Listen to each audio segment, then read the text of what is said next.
Y ya está lista Ivonne Melgar, que nos dice que hay focos otra vez amarillos en seguridad y economía. ¿Cómo estás, Ivonne? Muy bien, Vianey, muy buenos días para todos.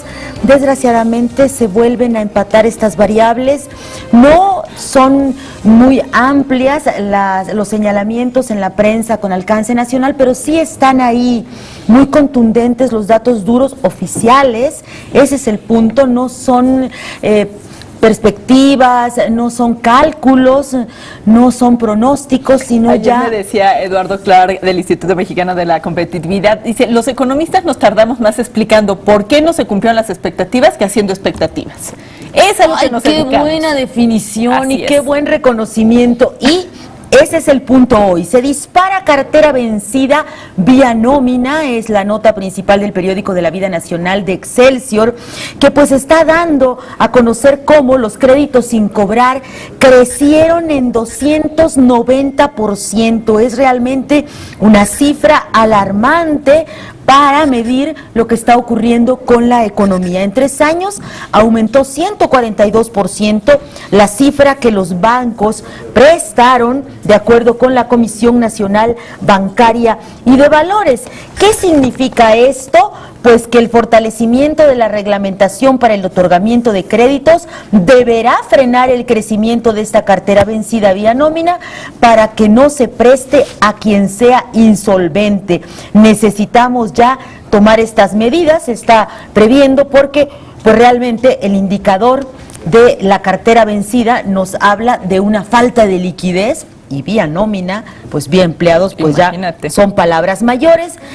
Pemex necesita 260,000 millones de pesos para refinación, es otra nota que se incluye en la portada y que tiene que ver pues con esta necesidad de recursos para empezar a darle a la economía un respiro y aplicar las reformas estructurales que pronto se esperaría, estarían ya dándole un giro a materia económica. Pero también los homicidios y los secuestros golpean a 10 entidades. El reporte oficial que se había ofrecido en esta materia da ya resultados concretos, es el Informe Federal de Seguridad, y las 10 entidades, te diría, son Tamaulipas, Michoacán, Estado de México, Morelos, Veracruz, Tabasco, Guerrero, Puebla, Baja California y malas noticias para el gobierno capitalino. También el Distrito Federal está en esta lista. Se coló ahí, ¿Habrá un error? Un typo, ¿Un dedazo? Sí, un dedazo. Quisieron poner otra cosa. Un duende de las teclas de la imprenta. El DF no pasa nada aquí. Ahí está en la lista.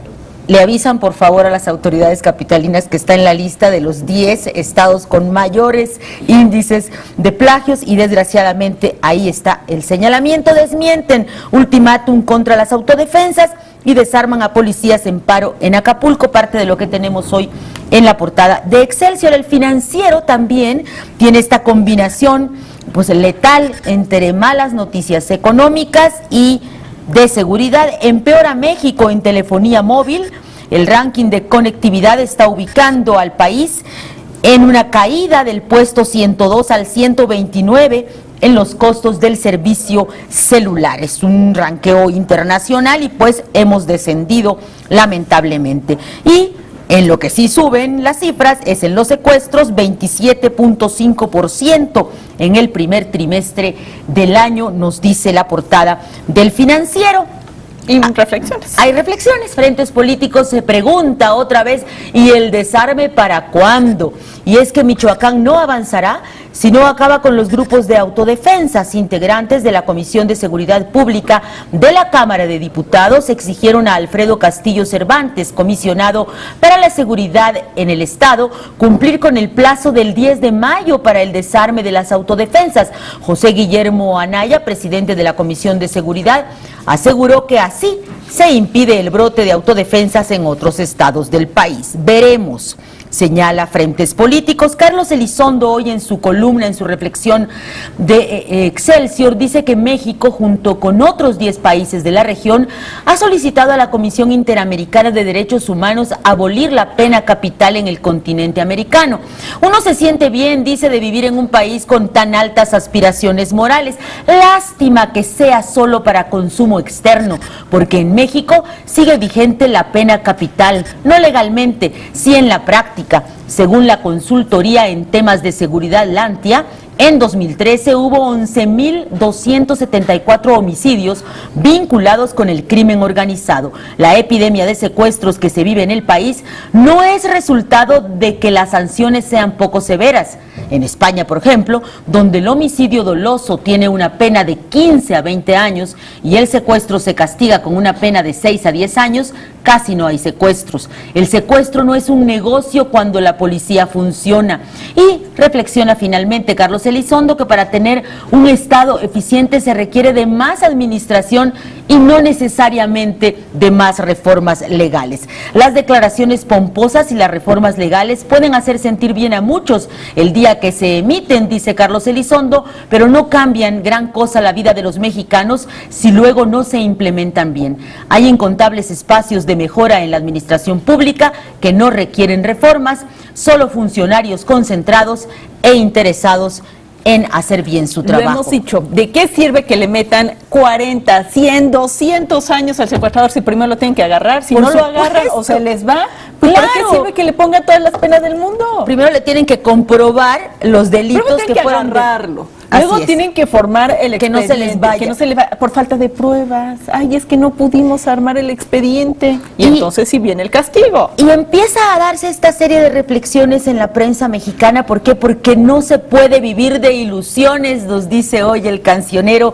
de Félix Cortés. Cuando te hablen de amor y de ilusiones, es el trasfondo musical hoy para esta reflexión, pues que recupera las cifras también macroeconómicas. Dice: el anuncio es serio.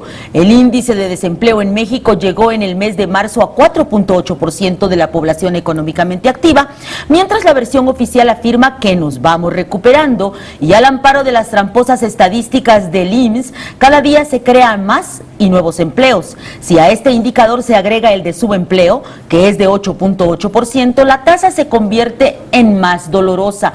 Los artífices de la estadística van a salir con que nuestro indicador es menor al de Estados Unidos, que rasguña el 7%. Desde luego tienen en la manga la carta del triunfo. En España, 25.6% de los económicamente activos están en lo que llaman el paro, es decir, no tienen trabajo.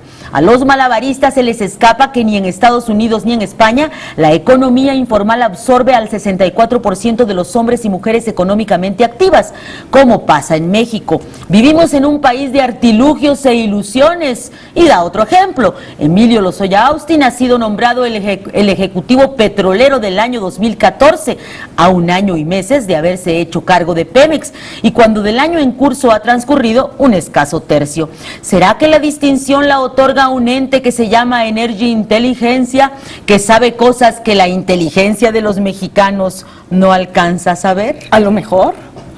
Un mundo raro. Un mundo raro nos vigila. Oye, así las cosas en este paquete informativo. El reloj, tic-tac, tic-tac, tic-tac, y nada más no veo avanzar.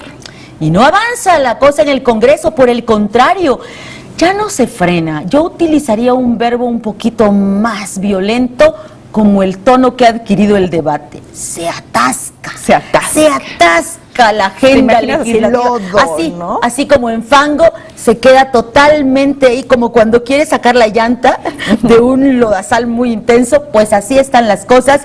Y Excelsior nos cuenta que, sin embargo, el gobierno acepta el calendario del PAN y asume que primero van las leyes electorales. Es la declaración del secretario de Gobernación, Miguel Ángel Osorio Chong, pues concediéndole al PAN que tiene la razón en esta impugnación de que solo se votará la reforma en telecomunicaciones y después la energética una vez que se haya aprobado la reforma político-electoral. Reforma, dice, deja el PAN solo al senador Javier Lozano, esto en torno a la discusión de la minuta en materia de telecomunicaciones. comunicaciones, las leyes secundarias, y es que descalifican el proyecto y también el calendario del senador. Se iba a retomar la discusión hoy, pues no, se pospone para discutir leyes por el pleito panista. Y también se corrobora que su esposa estaría laborando en Televisa y que por eso estaría en un conflicto de intereses el senador para hacerse cargo del asunto. Lo había negado y ayer Purificación Carpinteiro le dijo, no, cómo no, aquí está la página de internet, tu esposa es directora de Desarrollo Institucional de Fundación Televisa. Bueno, están separados, no divorciados, así es. También hay que acotar. Es la madre de sus 4 hijos, se dice, y ha sido su pareja.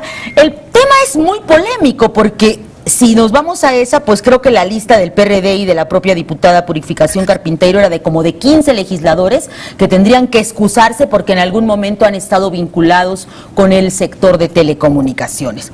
Pero después de leer toda la prensa y todas las portadas, me recordó mucho el senador Javier Lozano, la de nadie lo quiere, todos los odian, que mejor se vaya a comer un gusanito. Oh. Pobrecito, sí.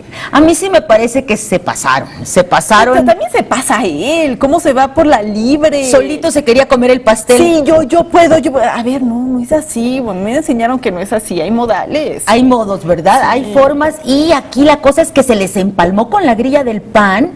Me decía decían ayer en los pasillos de la Cámara, digo, ahorita vamos a ir a esta cosa del tuit que fue terrible del coordinador de los blanquiazules en San Lázaro, Luis Alberto Villarreal, pero decía un legislador maderista, hay justicia divina. Si alguna vez criticaron a Gustavo Madero porque se le salió que iba a dirigir el PRI, y a los 3 días Ernesto Cordero comete el mismo error, el mismo lapsus. Dice, y ahora nos estaban señalando a nosotros que somos los panistas entreguistas, los panistas colaboracionistas, los que sí queremos las negociaciones con el gobierno, y sucede el caso del senador Lozano, que está demostrando que pues le abrió el camino a una minuta que tiene que ver con la iniciativa gubernamental en telecomunicaciones. Te invitamos a seguir cuestionando la información con los siguientes videos.